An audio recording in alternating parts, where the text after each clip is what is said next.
Hi guys, and welcome to another episode of Ethical Investing with the Urban Hippie. You might remember from the last episode we were discussing leverage and the principles of leverage for property investing. This is where we, with a modest 7% capital growth in property, we can actually achieve up to 280%, I made a bold statement before, return on our investment. Well, in the last episode we had a look at with an 80% loan value ratio, or LVR, on a $400,000 property.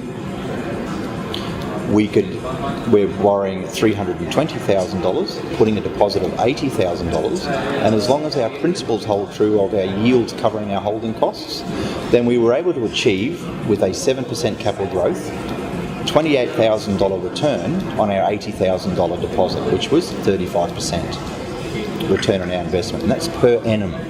Fantastic. So what we're going to have a look at now is how to increase that, how to actually double it and go to a 70% return on our investment. So what we're looking at now is actually increasing our borrowing capacity. So instead of having an 80% LVR or borrowing $320,000, and we did that without having to pay lender's mortgage insurance. So let's have a look at paying some lender's mortgage insurance. So lender's mortgage insurance covers the bank's risk. Okay, if we're offsetting their risk, they'll allow us to borrow more money. It's a fairly simple concept.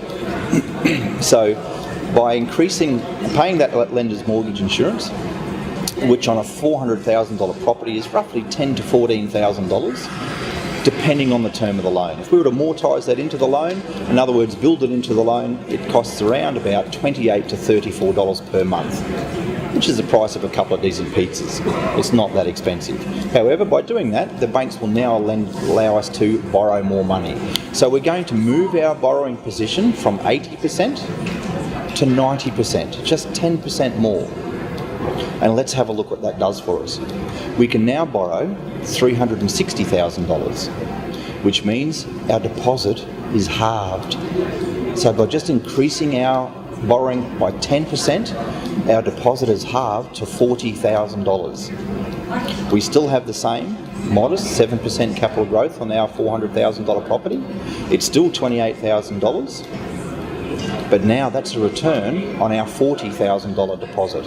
And guys, that's 70% return on our investment. Absolutely fantastic. So again, just by paying some lender's mortgage insurance, and by the way, in my game, lender's mortgage insurance, or LMI, as an investor, means love mortgage insurance because it gives us a greater leverage position.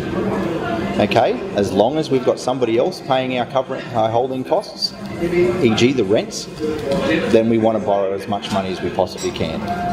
Look, and the truth is we're actually borrowing around 100 to 105% every time, because we're borrowing some from our own principal place or our other investment properties and the rest from the bank, which means we're actually borrowing 100% anyway.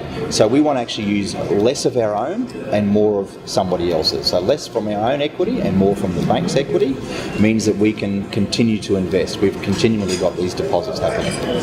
Okay, on the next episode, we're going to have a look what happens. We're just doing it another 5% and how much more our leverage position goes.